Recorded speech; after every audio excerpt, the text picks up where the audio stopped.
Hey guys, today we'll show you how you can integrate ChatGPT in Telegram. So what you want to do is you want to search, and you want to search for ChatGPT 3.5 Telegram bot, and tap on it, then tap on start, and a bunch of text will pop up.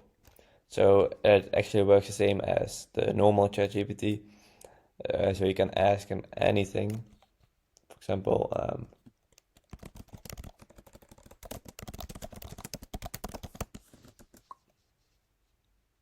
you need to wait a bit, and it's by OpenAI, so it's just ChatGPT, or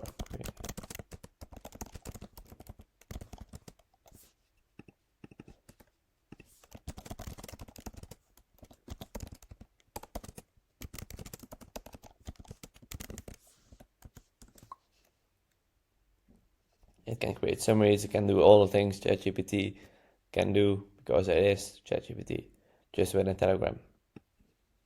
So it's really handy to just chat really fast instead of opening the OpenAI website and having trouble with the waiting list and the server that is not available and stuff. That's really easy. So that's it. If this was helpful, please subscribe and see you in the next video.